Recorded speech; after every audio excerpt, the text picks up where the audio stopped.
ശ്രീ ഗുരുഭ്യോ നമ. നമസ്തേ. ഇന്ന് UGC നെറ്റിന് വന്നിട്ടുള്ള പുരാണേതിഹാസം എന്നുള്ള ഭാഗത്തു നിന്നുള്ള 18 ചോദ്യങ്ങളാണ് ഇവിടെ നോക്കുന്നത്. ആദ്യത്തെ ചോദ്യം, അഷ്ടാദശ മഹാപുരാണേഷു കിം ന ഗണ്യത്തെ? ഓപ്ഷൻസ്: ഐന്ദ്രപുരാണം, വായുപുരാണം, അഗ്നിപുരാണം, ബ്രഹ്മപുരാണം. 18 മഹാപുരാണങ്ങളിൽ പെടാത്തത് ഏതാണ് എന്ന് ചോദിച്ചിട്ട് 4 ഓപ്ഷനുകൾ കൊടുത്തിരിക്കുകയാണ്. അപ്പോൾ 18 മഹാപുരാണങ്ങൾ ഒരു ശ്ലോകം കൊണ്ട് നമ്മൾ നോക്കിയതാണ്. മദ്വയം ഭദ്വയം ചൈവ ഭ്രത്രയം വ ചതുഷ്ടയം, ഭ്രത്രയം വ ചതുഷ്ടയം, അനാപലിംഗ കുസ്കാനി എന്ന് പറഞ്ഞിട്ടുള്ള ശ്ലോകത്തിൽ, അതായത് മദ്വയം മത്സ്യപുരാണം, മാർക്കണ്ഡേയ പുരാണം, ഭദ്വയം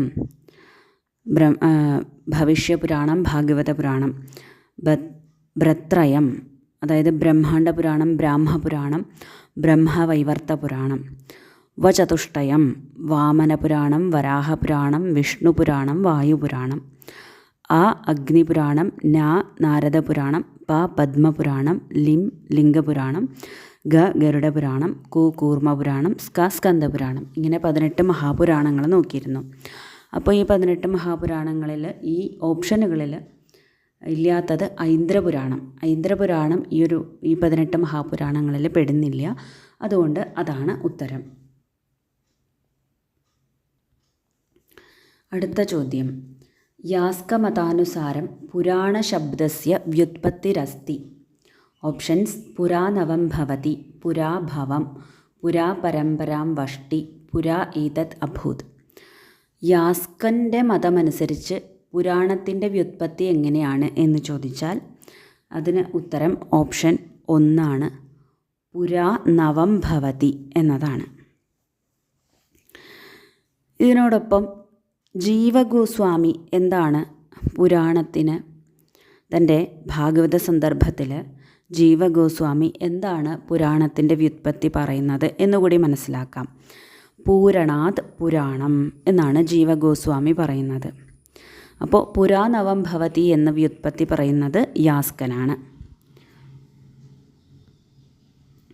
ഇനി അടുത്ത ചോദ്യം നോക്കാം. മഹാഭാരതസ്യ കസ്മിൻ പർവണി ശകുന്തളോപാഖ്യാനം വർണ്ണിതമസ്തി. ഓപ്ഷൻസ്: ആശ്രമവാസി പർവണി, വിരാട പർവണി, വനപർവണി, ആദിപർവണി. അപ്പോൾ മഹാഭാരതത്തിലെ ഏത് പർവ്വത്തിലാണ് ശകുന്തളോപാഖ്യാനമുള്ളതെന്ന് ചോദിച്ചാൽ ഉത്തരം ഓപ്ഷൻ 4 ആദിപർവണി എന്നതാണ്. ഇനി വേറെ ചില ഉപാഖ്യാനങ്ങളൊക്കെ ഏതൊക്കെ പർവ്വത്തിലാണ് വരിക എന്നുകൂടി നമുക്കിവിടെ മനസ്സിലാക്കാം. മത്സ്യോപാഖ്യാനവും നളോപാഖ്യാനവും അരണ്യപർവ്വത്തിലാണ്. ഇനി ഭഗവത്ഗീതയോ ഭീഷ്മപർവ്വത്തിലാണ്. വിഷ്ണു സഹസ്രനാമ സ്തോത്ര ആകട്ടെ ശാന്തി പർവ്വത്തിലാണ്. രാമോപാഖ്യാനം വനപർവ്വത്തിലുമാണ്. ഇനി അടുത്ത ചോദ്യം നോക്കാം. ശതസാഹസ്രീ സംഹിത ഇതി നാമ കസ്യ ഗ്രന്ഥസ്യ അസ്തി. ശതസാഹസ്രീ സംഹിത എന്ന് ഏത് ഗ്രന്ഥത്തിൻ്റെ പേരാണ്? ഓപ്ഷൻസ്: വാൽമീകി രാമായണം, ബ്രഹ്മാണ്ഡ പുരാണം, മഹാഭാരതം, വാരാഹപുരാണം. ഉത്തരം മഹാഭാരതം എന്നാണ്. കാരണം ശതസാഹസ്രീ സംഹിത അതായത് 1,00,000 ശ്ലോകങ്ങൾ ഉള്ളതുകൊണ്ടാണ് മഹാഭാരതത്തിനെ ശതസാഹസ്രീ സംഹിത എന്ന് വിളിക്കുന്നത്. അങ്ങനെയാണെങ്കിൽ മറ്റൊരു കാര്യം മനസ്സിലാക്കാം. അഷ്ടാദശ സാഹസ്രീ സംഹിത എന്ന് ഏത് ഗ്രന്ഥത്തിനെയാണ് വിളിക്കുന്നത്? അഷ്ടാദശ സാഹസ്രീ സംഹിത അതായത് 18,000 ശ്ലോകങ്ങളുടെ സംഹിതയായിട്ടുള്ളത് ഭാഗവതത്തിനെയാണ് അങ്ങനെ വിളിക്കുന്നത്, അഷ്ടാദശ സാഹസ്രീ സംഹിത എന്ന്. അപ്പോൾ ശതസാഹസ്രീ സംഹിത മഹാഭാരതവും അഷ്ടാദശ സാഹസ്രീ സംഹിത ഭാഗവതവുമാണ്. ഇനി അടുത്ത ചോദ്യം നോക്കാം. ലിംഗപുരാണേ വർണ്ണിതേഷു ശിവസ്യ അഷ്ടമൂർത്തീനാം വൈദികനാമസു കിന്നാമ ന വർത്തതെ. ശർവഃ, ഭീമഃ, ഉഗ്രഃ, ഹരികേശഃ. ലിംഗപുരാണത്തിൽ ശിവൻ്റെ അഷ്ടമൂർത്തികളുടെ വൈദിക നാമം പറയുന്നുണ്ട്. ശിവൻ്റെ അഷ്ടമൂർത്തികളുടെ വൈദിക നാമം. അപ്പോൾ അതിൽ പെടാത്തത് ഏതാണ് എന്നതാണ് ചോദ്യം. ഇവിടെ ഹരികേശഃ എന്നുള്ളതാണ് ഉത്തരം, പെടാത്തത്. അപ്പോൾ ഏതൊക്കെയാണ് പെടുന്നതെന്ന് നോക്കാം. അതോടൊപ്പം ലിംഗപുരാണത്തെ പറ്റി കുറച്ച് കാര്യങ്ങളും കൂടി മനസ്സിലാക്കാം. അപ്പോൾ ലിംഗപുരാണം 18 മഹാപുരാണങ്ങളിൽ പെടുന്നതാണ് എന്ന് പറഞ്ഞു. പുരാണേസ്മിൻ ഭഗവതഃ ശിവസ്യ ലിംഗരൂപേണ ഉപാസന വിശിഷ്ടരൂപേണ ക്രിയത്തെ അതഃ അസ്യ ലിംഗപുരാണമിതി നാമ. ശിവപുരാണേ ഉച്യത്തെ ലിംഗസ്യ ചരിതോക്തത്വാത് പുരാണം ലിംഗമുച്യത്തെ ഇതി. അതായത് ഈ പുരാണത്തിൽ ഭഗവാൻ ശിവനെ ലിംഗരൂപത്തിൽ ഉപാസിക്കുന്നു. അതുകൊണ്ട് തന്നെയാണ് ഈ പുരാണത്തിന് ലിംഗപുരാണം എന്ന് പേര് വന്നത്. ശിവപുരാണത്തിൽ ഇങ്ങനെ പറയുന്നുമുണ്ട്, ലിംഗസ്യ ചരിതോക്തത്വാത് പുരാണം ലിംഗമുച്യത്തെ എന്ന്. അപ്പോൾ ഈ ലിംഗപുരാണത്തിൽ 113 അധ്യായങ്ങളുണ്ട്. 11,000 ശ്ലോകങ്ങളും പൊതുവെ ഉണ്ട്. ഈ പുരാണത്തിനെ 2 ഭാഗങ്ങളായിട്ട് തിരിക്കുന്നു, പൂർവഭാഗമെന്നും ഉത്തരഭാഗമെന്നും. പൂർവഭാഗത്തിൽ 108 അധ്യായങ്ങളുണ്ട്, ഉത്തരഭാഗത്തിൽ 55 അധ്യായങ്ങളുണ്ട്. ഭഗവാൻ ശങ്കരൻ്റെ 28 അവതാരങ്ങൾ, ശൈവവ്രതങ്ങൾ, ശൈവതീർത്ഥങ്ങൾ ഇതിനെപ്പറ്റിയൊക്കെ ഇവിടെ വർണ്ണിക്കുന്നു. പശു, പാശ, പശുപതി ഇതൊക്കെ എന്താണ് എന്നുള്ള അവയുടെ വ്യാഖ്യാനം ഉത്തരഭാഗത്തിൽ കൊടുക്കുന്നു. 92-ാമത്തെ അധ്യായത്തിൽ കാശി ക്ഷേത്രത്തിൻ്റെ മാഹാത്മ്യം വർണ്ണിക്കുന്നു. 98-ാമത്തെ അധ്യായത്തിൽ വിഷ്ണുകൃത ശിവസഹസ്രനാമ സ്തോത്രം, വിഷ്ണു ചെയ്തിട്ടുള്ളതായിട്ടുള്ള ശിവസഹസ്രനാമ സ്തോത്രം 98-ാമത്തെ അധ്യായത്തിൽ പറയുന്നു. ഇനി ഉത്തരാർദ്ധത്തിൽ 13-ാമത്തെ അധ്യായത്തിൽ ശിവൻ്റെ അഷ്ടമൂർത്തികളുടെ വിവരണം കൊടുക്കുന്നു. ഇവിടെ നിന്നാണല്ലോ നമ്മുടെ ചോദ്യം. ഉത്തരാർദ്ധത്തിലെ 13-ാമത്തെ അധ്യായത്തിൽ ശിവൻ്റെ അഷ്ടമൂർത്തികളുടെ വിവരണം കൊടുക്കുന്നുണ്ട്. എങ്ങനെയാണ് കൊടുക്കുന്നത്? യഥാ പൃഥിവ്യാത്മക ശിവമൂർത്തി ശർവഃ, പൃഥിവ്യാത്മക ശിവമൂർത്തിയാണ് ശർവൻ. ജലീയമൂർത്തി ഭവഃ, ജലീയമൂർത്തിയാണ് ഭവൻ. അഗ്നിമൂർത്തി പശുപതി, അഗ്നിമൂർത്തിയാണ് പശുപതി. വായുമൂർത്തി ഈശാനഃ, ആകാശമൂർത്തി ഭീമഃ. സൂര്യമൂർത്തി രുദ്രഃ, സോമമൂർത്തി മഹാദേവഃ. യജമാനമൂർത്തി ഉഗ്രഃ ഇതി എന്നിങ്ങനെ അഷ്ടമൂർത്തികളുടെ വിവരണം കൊടുക്കുന്നുണ്ട്. അപ്പോൾ ഇവിടെ ഓപ്ഷനുകളിൽ ശർവഃ, ഒന്നാമത്തെ ഓപ്ഷനാണ് ശർവഃ. അത് അഷ്ടമൂർത്തികളുടെ വൈദിക നാമത്തിൽ പെട്ടതാണ്. എന്താണ് ശർവഃ? പൃഥിവ്യാത്മക ശിവമൂർത്തി ശർവഃ എന്ന് പറയുന്നു. പൃഥിവ്യാത്മകമായ ശിവമൂർത്തിയാണ്. പൃഥിവ്യാത്മക ശിവമൂർത്തി ശർവഃ. അപ്പോൾ ശർവൻ എന്നുള്ളതല്ല ഉത്തരം. പെടാത്തത് ഏതാണെന്നാണല്ലോ ചോദ്യം, പേരല്ലാത്തത്. രണ്ടാമത്തെ ഓപ്ഷൻ ഭീമഃ. ഭീമഃ എന്നുള്ളത് ആകാശമൂർത്തി ഭീമഃ എന്ന് പറയുന്നു. അപ്പോൾ അതുമല്ല ഉത്തരം. ഇനി ഉഗ്രഹ, ഉഗ്രഹ എന്നുള്ളത് യജമാനമൂർത്തി ഉഗ്രഹ എന്ന് പറയുന്നു. അപ്പോൾ അതുമല്ല ഉത്തരം. അപ്പോൾ ഉത്തരം വരുന്നത് ഹരികേശഃ എന്നുള്ളതാണ്. നമുക്കറിയാം അഭിജ്ഞാന ശാകുന്തളത്തിൽ അഷ്ടമൂർത്തി സ്വരൂപനായിട്ടുള്ള ശിവനെ സ്തുതിക്കുന്നുണ്ട്. ആര്? കാളിദാസൻ. യാ സൃഷ്ടി സ്രഷ്ടുരാദ്യ വഹതി വിധിഹുതം യാ ഹവിർ യാജഹോത്രി യേ ദ്വേ കാലം വിധത്ത ശ്രുതിവിഷയഗുണ യാ സ്ഥിത വ്യാപ്യ വിശ്വം യാമാഹു സർവബീജപ്രകൃതിരിതി യയാ പ്രാണിനഃ പ്രാണവന്തഃ പ്രത്യക്ഷാഭി പ്രപന്നസ്തനുഭിരവതു വസ്താഭിരഷ്ടാഭിരീശ എന്നുള്ള ശ്ലോകത്തിൽ, ആദ്യത്തെ ശ്ലോകത്തിൽ ഇങ്ങനെ സ്തുതിക്കുന്നുണ്ടല്ലോ. ഇനി അടുത്ത ചോദ്യമാണ്, വായുപുരാണേ ഡാഷ് മാഹാത്മ്യം വർണ്ണിതമസ്തി. ഓപ്ഷൻസ്: ശിവമാഹാത്മ്യം, വിഷ്ണുമാഹാത്മ്യം, പ്രതിമാമാഹാത്മ്യം, വായുമാഹാത്മ്യം.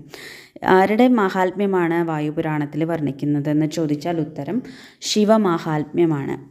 അപ്പോൾ വായുപുരാണത്തിനെ പറ്റിയിട്ടൊന്ന് നോക്കാം.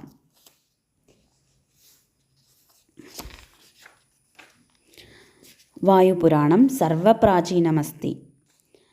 കാദംബര്യായാം അസ്യ ഉല്ലേഖഃ വർത്തത്തെ യഥാ പുരാണേ വായുപ്രലപിതം ഇതി.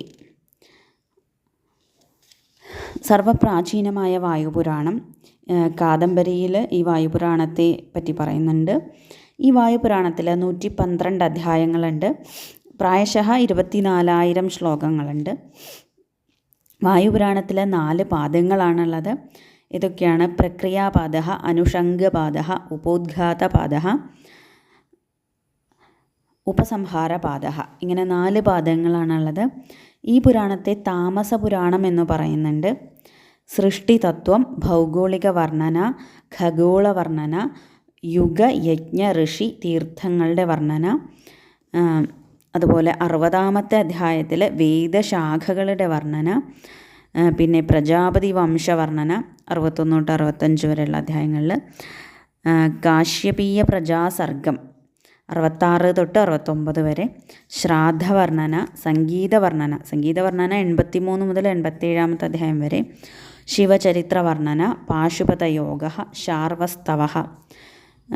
ശാർവസ്തവം അധ്യായം 24, പ്രജാപതി ചെയ്തിട്ടുള്ള ശിവസ്തവം അധ്യായം 30. ഇങ്ങനെയുള്ള കാര്യങ്ങളൊക്കെ ഇതിൽ വർണ്ണിക്കുന്നു, പ്രധാനമായിട്ട് വർണ്ണിക്കുന്നു എന്ന് പറയുന്നു. ഇനി അടുത്ത ചോദ്യമാണ്, വിഷ്ണുപുരാണസ്യ കസ്മിൻ അംശേ ശ്രീകൃഷ്ണചരിതം വർണ്ണിതമസ്തി? ഓപ്ഷൻസ്: ദ്വിതീയേ, ചതുർത്ഥേ, പഞ്ചമേ, ഷഷ്ഠേ. വിഷ്ണുപുരാണത്തിലെ ഏത് അംശത്തിലാണ് ശ്രീകൃഷ്ണചരിതം വർണ്ണിച്ചിട്ടുള്ളതെന്ന് ചോദിച്ചാൽ ഓപ്ഷൻ 3 ആണ് ഉത്തരം. പഞ്ചമേ 5-ാമത്തെ അംശത്തിലാണ് വർണ്ണിക്കുന്നത്. അപ്പോൾ വിഷ്ണുപുരാണത്തെ പറ്റിയിട്ടൊന്ന് നോക്കാം. വൈഷ്ണവപുരാണേഷു വിഷ്ണുപുരാണം വൈഷ്ണവദർശനസ്യ മൂലാവലംബനം ഭവതി. ആചാര്യഃ രാമാനുജഃ ഇത ഏവ ബഹൂനി പ്രമാണാനി ശ്രീഭാഷ്യെ ഉദ്ധൃതവാൻ.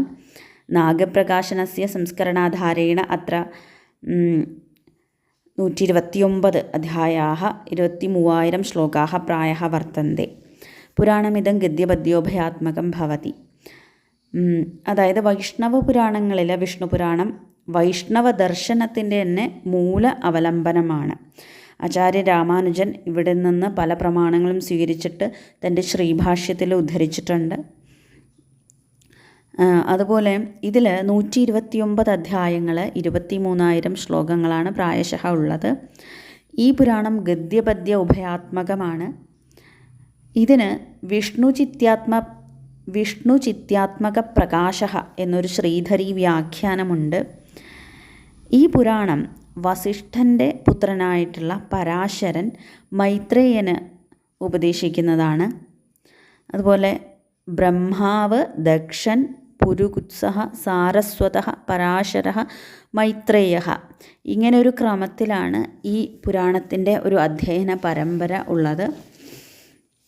സാഖ്യയോഗഃ, സമുദ്രമഥനം, ശ്രീദേവി, കുമാരധ്രുവഃ, പ്രഹ്ലാദഃ, ഇവരുടെയൊക്കെ കഥകൾ ഇതിലുണ്ട്.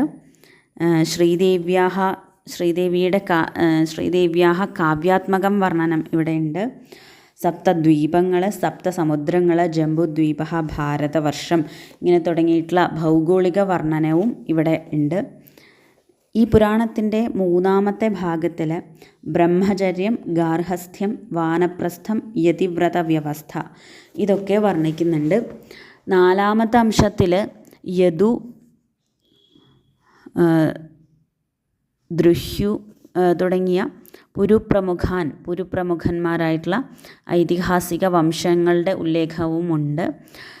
5-ാമത്തെ അംശത്തിൽ ഭഗവാൻ ശ്രീകൃഷ്ണൻ്റെ ലൗകിക ലീലകൾ വർണ്ണിക്കുന്നുണ്ട്. ഇവിടെ നിന്നായിരുന്നു ചോദ്യം. അപ്പോൾ ഭഗവാൻ ശ്രീകൃഷ്ണൻ്റെ ലീലകൾ വർണ്ണിക്കുന്നത് 5-ാമത്തെ അംശത്തിലാണ് വിഷ്ണുപുരാണത്തിൽ. ഇനി അവസാനത്തെ അംശത്തിൽ ചതുർയുഗങ്ങൾ, കലിദോഷങ്ങൾ, പ്രളയം, ഉത്പത്തി, ബാല്യാവസ്ഥ, യുവാവസ്ഥ, വൃദ്ധാവസ്ഥ, മരണം, നരകയാതന, സ്വർഗസുഖം, വിഷ്ണുസ്തുതി ഇതൊക്കെയാണ് 6-ാമത്തെ അംശത്തിൽ, അതായത് അവസാനത്തെ അംശത്തിൽ വർണ്ണിക്കുന്നത് എന്ന് പറയുന്നു. ഇനി അടുത്ത ചോദ്യം നോക്കാം. മദ്വയം ഭദ്വയം ചൈവ ഭ്രത്രയം വചതുഷ്ടയം അനാപലിംഗകുസ്കാനി പുരാണാനി പൃഥക് പൃഥക് ഉപര്യുക്തശ്ലോകേ വർണ്ണനക്രമാനുസാരം അധോ ലിഖിതാനാം പുരാണാനാം സമുചിതഃ ക്രമഃ കഃ. അതായത് ഇവിടെ ഓപ്ഷനുകളിൽ സ്കന്ദഃ, ലിംഗഃ, ഗരുഡഃ, പദ്മഃ, കൂർമഃ എന്നിങ്ങനെ പുരാണങ്ങളുടെ പേര് കൊടുത്തിരിക്കുന്നു. അപ്പോൾ മദ്വയം ഭദ്വയം എന്നുള്ള ശ്ലോകം അനുസരിച്ച് അവയെ ക്രമത്തിൽ എഴുതാനാണ്. അപ്പം മധ്വയം എന്ന് പറയുമ്പോൾ മത്സ്യപുരാണം, മാർക്കണ്ഡേയ പുരാണം, ഇത് രണ്ടും ഇതിലില്ല. ഇനി ഭദ്വയം എന്ന് പറയുമ്പോൾ ഭവിഷ്യപുരാണം, ഭാഗവത പുരാണം, അത് രണ്ടും ഇതിലില്ല. ഇനി ബ്രത്രയം എന്ന് പറയുമ്പോൾ ബ്രഹ്മാണ്ഡ പുരാണം, അത് ഇതിലില്ല. ബ്രാഹ്മപുരാണം ഇതിലില്ല. ബ്രഹ്മവൈവർത്ത പുരാണം ഇതിലില്ല. ഇനി വചതുഷ്ടയം എന്ന് പറയുമ്പോൾ വാമനപുരാണം, വരാഹപുരാണം, വിഷ്ണുപുരാണം, വായുപുരാണം, ഇതും ഇതിലില്ല. പിന്നെ എന്താ ഉള്ളത്? അപ്പോൾ അനാപലിംഗ കുസ്കാനി എന്നുള്ള ഭാഗമാണ് ഇവിടെ ഉള്ളത്. അപ്പോൾ ആ അഗ്നിപുരാണം, അത് ഇതിലില്ല. നാരദപുരാണം, അതും ഇതിലില്ല. പത്മപുരാണം, അപ്പോൾ പത്മപുരാണം ഉണ്ട്. അപ്പോൾ ഓപ്ഷൻ ഡി പത്മപുരാണമാണ് ആദ്യം എഴുതേണ്ടത്. ഇനി ലിംഗപുരാണം ഉണ്ട്. അപ്പോൾ ഓപ്ഷൻ ബി ലിംഗപുരാണം അടുത്തത്. ഇനി ഗരുഡപുരാണം അടുത്തത്. കൂർമ്മപുരാണം അടുത്തത്. സ്കന്ദപുരാണം അടുത്തത്. അപ്പോൾ ആ രീതിയിൽ പത്മപുരാണം, ലിംഗപുരാണം, ഗരുഡപുരാണം, കൂർമ്മപുരാണം, സ്കന്ദപുരാണം, ഇതാണ് കറക്റ്റായിട്ടുള്ള ഓർഡർ. ഇനി അടുത്ത ചോദ്യം, അധോങ്കിതേഷു കേന സഹ കസ്യ സംബന്ധഃ. 2 ലിസ്റ്റ് തന്നിരിക്കുന്നു. ഒന്നാമത്തെ ലിസ്റ്റിൽ ബ്രഹ്മസർഗ, ദേവസർഗ, കൗമാരസർഗ, രാജതരംഗിണി. രണ്ടാമത്തെ സർഗത്തിൽ വൈകൃതസർഗ, കൽഹണ, പ്രാകൃതസർഗ, പ്രാകൃതവൈകൃതസർഗ. ഈ ഒരു ക്വസ്റ്റ്യൻ്റെ പ്രത്യേകത എന്താണെന്ന് വെച്ചാൽ രാജതരംഗിണി എഴുതിയത് കൽഹണനാണ് എന്നറിഞ്ഞു കഴിഞ്ഞാൽ ഇവിടെ ഉത്തരം പെട്ടെന്ന് എഴുതാൻ പറ്റും. കാരണം D2 ആയിട്ട് ഒരു ഓപ്ഷനേ ഉള്ളൂ, ഓപ്ഷൻ 4 മാത്രമേ ഇതിലുള്ളൂ. അപ്പോൾ എന്തായിരിക്കും ശരിക്കുള്ള ഉത്തരം? എ ബ്രഹ്മസർഗ, പ്രാകൃതസർഗ, ദേവസർഗ, വൈകൃതസർഗ, കൗമാരസർഗ, പ്രാകൃതവൈകൃതസർഗ. അതായത് ഈ പുരാണങ്ങളിൽ പ്രപഞ്ച സൃഷ്ടി സർഗത്തിനെ പ്രാകൃതസർഗം, വൈകൃതസർഗം എന്നിങ്ങനെ 2ആയിട്ട് പ്രധാനമായിട്ട് തിരിച്ചിട്ടുണ്ട്. അപ്പോൾ ഈ പ്രാകൃതസർഗം എന്ന് പറഞ്ഞു കഴിഞ്ഞാൽ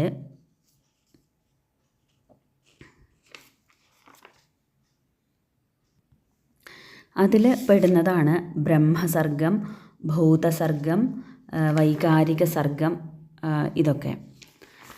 അപ്പോൾ ഇവിടെ ഓപ്ഷനിൽ ബ്രഹ്മസർഗം എന്നുള്ളത് പ്രാകൃതസർഗത്തിലേക്ക് എടുക്കാം. ഇനി വൈകൃതസർഗങ്ങളാണ് മുഖ്യസർഗം, തിര്യക് സർഗം, ദേവസർഗം, മനുഷ്യസർഗം, ഇതൊക്കെ. അപ്പോൾ ദേവസർഗത്തിനെ നമുക്ക് വൈകൃതസർഗത്തിലേക്ക് ചേർക്കാം. ഇനി സനത് കുമാരന്മാരുടെ സൃഷ്ടിയായിട്ടുള്ള കൗമാരസർഗം, ഈ കൗമാരസർഗം പ്രാകൃത വൈകൃത സർഗമായിട്ട് കണക്കാക്കുന്നു. അപ്പോൾ കൗമാരസർഗത്തിനെ പ്രാകൃത വൈകൃത സർഗത്തിലേക്ക് ചേർക്കാം. അതായത് പുരാണത്തിൽ പ്രപഞ്ച സൃഷ്ടിയെ പറ്റി പറയുന്ന ഭാഗങ്ങളായിട്ട് ബന്ധപ്പെട്ട ഒരു ചോദ്യമാണ്. ഇനി അടുത്ത ചോദ്യം നോക്കാം. അധോങ്കിതേഷു കൗ ദ്വൗ അധ്യായൗ സമാനൗ സ്തഃ. താഴെ തന്നിട്ടുള്ള അധ്യായങ്ങളിൽ ഏത് അധ്യായങ്ങളാണ് സെയിം ആയിട്ടുള്ളത് എന്ന് ചോദ്യം.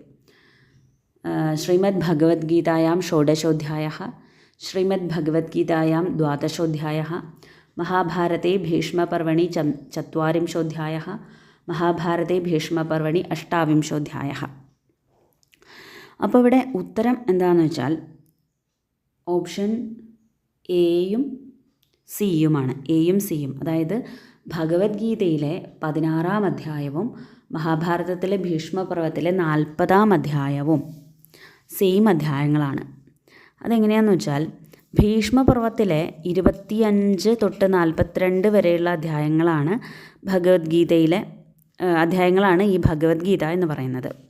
ഭീഷ്മപർവത്തിലെ 25 തൊട്ട് 42 വരെയുള്ള അധ്യായങ്ങളാണ് ഭഗവത്ഗീത. അപ്പോൾ ഭഗവത്ഗീതയിലെ 1-ാം അധ്യായം എന്നുള്ളത് ഭീഷ്മപർവത്തിലെ 25-ാം അധ്യായമാകും. അപ്പോൾ അങ്ങനെ നോക്കുമ്പോൾ ഗീതയിലെ 16-ാം അധ്യായം എന്നുള്ളത് ഭീഷ്മപർവത്തിലെ 40-ാം അധ്യായമാകും. അങ്ങനെയാണ് ഈ ഒരു ചോദ്യത്തിൻ്റെ ഉത്തരം കണ്ടെത്തേണ്ടത്. ഇനി അടുത്ത ചോദ്യം നോക്കാം. പുരാണസാഹിത്യാനുസാരം അധോങ്കിതേഷു കൗ ദ്വൗ പ്രതിസർഗൗ സ്തഃ. പുരാണസാഹിത്യം അനുസരിച്ച് താഴെ തന്നിരിക്കുന്നവയിൽ ഏത് രണ്ടെണ്ണമാണ് പ്രതിസർഗങ്ങളായിട്ടുള്ളത്? പ്രതിസർഗം എന്ന് പറഞ്ഞാൽ പ്രളയമായിട്ടുള്ളത്. ഓപ്ഷൻസ്: പ്രാകൃത പ്രളയ, അനിത്യപ്രളയ, അപാകൃത പ്രളയ, നിത്യപ്രളയ. അതായത് ഈ താഴെ തന്നിരിക്കുന്നവയിൽ ഏതാണ് രണ്ട് പ്രതിസർഗങ്ങൾ, ഏതാണ് രണ്ട് പ്രളയങ്ങൾ എന്നാണ് ചോദിച്ചത്. അപ്പോൾ എത്ര തരത്തിലുള്ള പ്രളയങ്ങളാണ് പുരാണത്തിൽ പറയുന്നതെന്ന് മനസ്സിലാക്കണം. പ്രധാനമായിട്ടും പുരാണങ്ങളിൽ 4 തരത്തിലാണ് പ്രളയങ്ങൾ പറയുന്നത്: നിത്യപ്രളയ, നൈമിത്തിക പ്രളയ, പ്രാകൃത പ്രളയ, ആത്യന്തിക പ്രളയ. അപ്പോൾ ഇവിടെ ഓപ്ഷൻ എ പ്രാകൃത പ്രളയ, അത് പുരാണത്തിൽ പറയുന്ന പ്രളയമാണ്. ഇനി ഓപ്ഷൻ ബി അനിത്യപ്രളയ, ഓപ്ഷൻ സി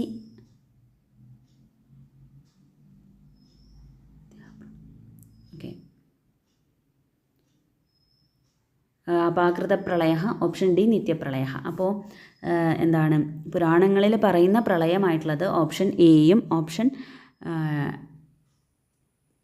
ഡിയുമാണ്. ഏതൊക്കെയാണ്? പ്രാകൃത പ്രളയവും നിത്യപ്രളയവും. ഇനി അടുത്ത ചോദ്യം നോക്കാം. അധോങ്കിതേഷു കസ്യ ഗണന മഹാപുരാണേഷു ന ഭവതി? ഓപ്ഷൻസ്: പദ്മപുരാണസ്യ, സ്കന്ദപുരാണസ്യ, ബ്രഹ്മവൈവർത്തപുരാണസ്യ, മാഹേശ്വരപുരാണസ്യ.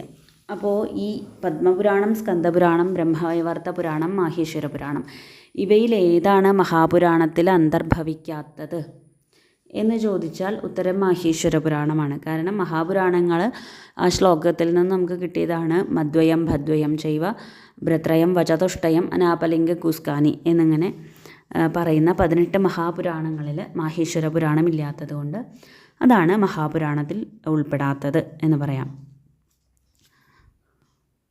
ഇനി അടുത്ത ചോദ്യം. അധോങ്കിതേഷു പുരാണസാഹിത്യാനുസാരം വൈകൃത സർഗോ നാസ്തി? ഓപ്ഷൻസ്: ഭൂതസർഗ, തിര്യക്സർഗ, ദേവസർഗ, മാനുഷസർഗ. പുരാണസാഹിത്യമനുസരിച്ച് വൈകൃത സർഗമല്ലാത്തത് ഏതാണ് എന്നാണ് ചോദ്യം. നമ്മൾ പറഞ്ഞു പ്രധാനമായിട്ടും പുരാണങ്ങളിലെ സർഗം, സൃഷ്ടി 2 തരത്തിൽ പറയുന്നു: പ്രാകൃത സർഗവും വൈകൃത സർഗവും. അതിൽ പ്രാകൃത സർഗത്തിൽ പെടുന്നവയാണ് ബ്രഹ്മസർഗം, ഭൂതസർഗം, വൈകാരിക സർഗം ഇതൊക്കെ. വൈകൃത സർഗത്തിൽ പെടുന്നതാണ് മുഖ്യസർഗം, തിര്യക് സർഗം, ദേവസർഗം, മനുഷ്യസർഗം ഇതൊക്കെ. അപ്പോൾ വൈകൃത സർഗത്തിൽ പെടാത്തതായിട്ട് ഇവിടെയുള്ളത് ഓപ്ഷൻ 1 ഭൂതസർഗമാണ്. കാരണം ഭൂതസർഗം പ്രാകൃത സർഗത്തിലാണ് പെടുന്നത്. ഇനി അടുത്ത ചോദ്യം. സർഗശ്ച പ്രതിസർഗശ്ച വംശോ മന്വന്തരാണി ച ഇതി പുരാണലക്ഷണേ മന്വന്തരാണി കതി ഭവന്തി? പുരാണലക്ഷണം പറഞ്ഞു. സർഗശ്ച പ്രതിസർഗശ്ച വംശോ മന്വന്തരാണി ച, വംശാനുചരിതം ചെയ്വ പുരാണം 5 ലക്ഷണം, 5 ലക്ഷണങ്ങളോടുകൂടിയ ആ ലക്ഷണം പറഞ്ഞു പുരാണത്തിൻ്റെ. അപ്പോൾ അതിൽ മന്വന്തരാണി എന്ന് പറയുന്നു. മന്വന്തരങ്ങളെ പുരാണത്തിൽ വർണ്ണിക്കും. അപ്പോൾ ഈ മന്വന്തരങ്ങൾ എത്ര എണ്ണമുണ്ട് എന്നതാണ് ചോദ്യം. അപ്പോൾ ഇവിടെ ഉത്തരം ഓപ്ഷൻ 4 14 മന്വന്തരങ്ങളാണ് ഉള്ളത്. അതായത് ഒരു കൽപ്പത്തിൽ ആകെ 14 മന്വന്തരങ്ങളുണ്ട് എന്നാണ് പറയുന്നത്. ഒരു കൽപ്പം എന്ന് പറഞ്ഞാൽ ഒരു ബ്രഹ്മാവിൻ്റെ ഒരു പകലാണ് ഒരു കൽപ്പം എന്ന് പറയുന്നത്. ആ കൽപ്പത്തിൽ 14 മന്വന്തരങ്ങളുണ്ട്. അതായത് 14 മനുക്കളുടെ ഭരണകാലഘട്ടങ്ങളുണ്ട് എന്നാണ് പറയുന്നത്. ഏതൊക്കെയാണ് ആ മനുക്കൾ എന്ന് ചോദിച്ചാൽ സ്വയംഭുവ ഏതൊക്കെയാണ് ആ മന്വന്തരങ്ങൾ? 14 എണ്ണം ചോദിച്ചാൽ സ്വയംഭുവ മന്വന്തരം, സ്വരോജിഷ മന്വന്തരം, ഉത്തമ മന്വന്തരം, താമസ മന്വന്തരം, രൈവത മന്വന്തരം, ചാക്ഷുഷ മന്വന്തരം, വൈവസ്വത മന്വന്തരം, സാവർണി മന്വന്തരം, ദക്ഷസാവർണി മന്വന്തരം, ബ്രഹ്മസാവർണി മന്വന്തരം, ധർമ്മസാവർണി മന്വന്തരം, രുദ്രസാവർണി മന്വന്തരം, ദേവസാവർണി മന്വന്തരം, ഇന്ദ്രസാവർണി മന്വന്തരം. ഇതാണ് 14 മന്വന്തരങ്ങൾ.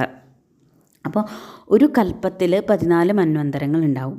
ഒരു കൽപ്പം എന്ന് പറഞ്ഞാൽ ബ്രഹ്മാവിൻ്റെ ഒരു പകൽ, അതായത് 432 കോടി വർഷങ്ങളാണ് ബ്രഹ്മാവിൻ്റെ ഒരു പകൽ, ഒരു കൽപ്പം എന്ന് പറയുന്നത്. ബ്രഹ്മാവിൻ്റെ ഒരു രാത്രിയുടെ ദൈർഘ്യവും ഇതേപോലെ 432 കോടി വർഷങ്ങളാണ്. അപ്പോൾ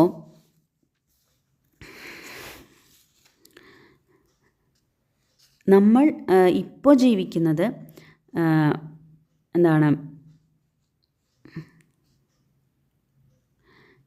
ഇപ്പോൾ നിലവിൽ നമ്മൾ ജീവിക്കുന്നത് 7ാമത്തെ മന്വന്തരമായ വൈവസ്വത മന്വന്തരത്തിലാണ്. പിന്നെ മറ്റൊരു കാര്യം, നമ്മളിപ്പോൾ ജീവിക്കുന്നത് ബ്രഹ്മാവിൻ്റെ 51ാമത്തെ വയസ്സിലെ 1ാമത്തെ ദിവസമായ ശ്വേതവരാഹ കൽപ്പത്തിലാണ്. ഇത്രയും കാര്യങ്ങൾ മനസ്സിലാക്കാം.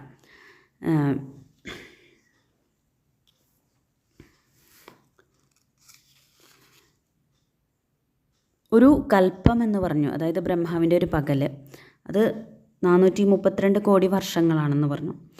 ആ കൽപ്പത്തിൽ 14 മന്വന്തരങ്ങൾ ഉണ്ടെന്ന് പറഞ്ഞു. അതുമാത്രമല്ല 1000 മഹായുഗങ്ങളും ഒരു കൽപ്പത്തിലുണ്ടാവും.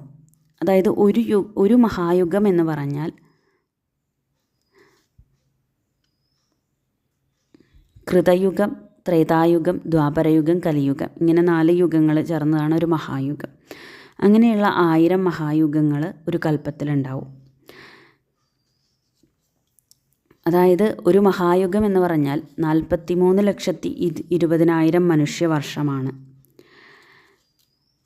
പിന്നെ ഓരോ യുഗങ്ങളുടെയും വർഷം എടുത്തു കഴിഞ്ഞാൽ കൃതയുഗം 17,28,000 വർഷങ്ങൾ, ത്രേതായുഗം 12,96,000 വർഷങ്ങൾ, ദ്വാപരയുഗം 8,64,000 വർഷങ്ങൾ, കലിയുഗം 4,32,000 വർഷങ്ങൾ. ഇങ്ങനെയാണ്.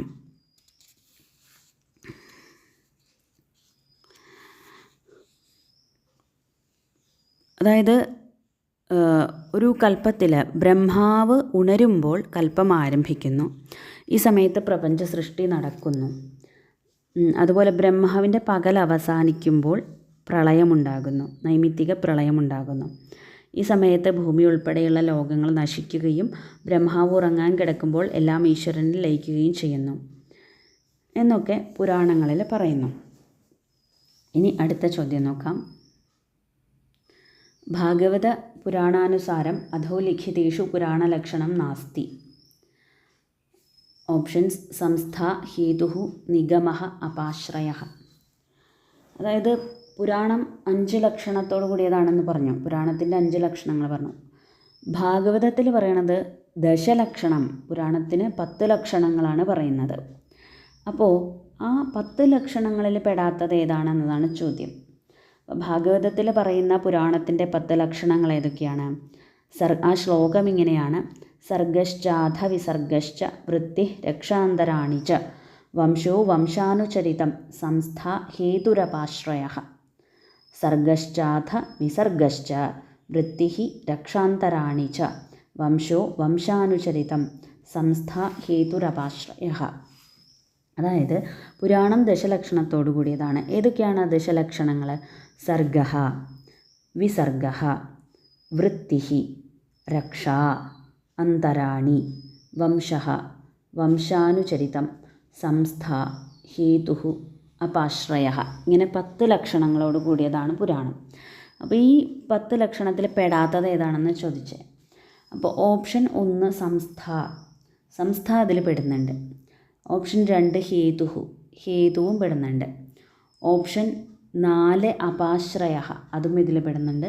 എന്നാൽ ഓപ്ഷൻ 3 നിഗമഃ, അത് ഇതിൽ പെടുന്നില്ല. അതുകൊണ്ട് ഉത്തരം ഓപ്ഷൻ 3 നിഗമഃ എന്നുള്ളതാണ്. ഇനി അടുത്ത ചോദ്യം നോക്കാം.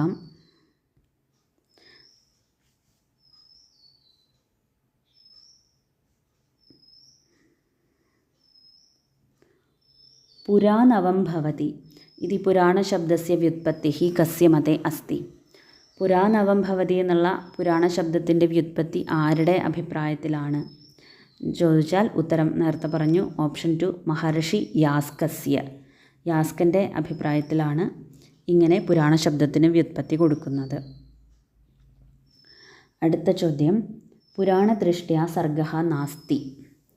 ഓപ്ഷൻസ്: പ്രാകൃതസർഗഃ, വൈകൃതസർഗഃ, പ്രാകൃത-വൈകൃതരൂപസർഗഃ, സംസർഗരൂപഃ. അതായത് പുരാണദൃഷ്ടിയിൽ ഇത് സർഗമല്ല എന്ന് പറഞ്ഞാൽ, നമ്മൾ പറഞ്ഞു പുരാണത്തിൻ്റെ ദൃഷ്ടിയിൽ 3 തരത്തിലാണ്, 2 തരത്തിലാണ് പ്രധാന സർഗങ്ങൾ, പ്രാകൃതസർഗവും വൈകൃതസർഗം.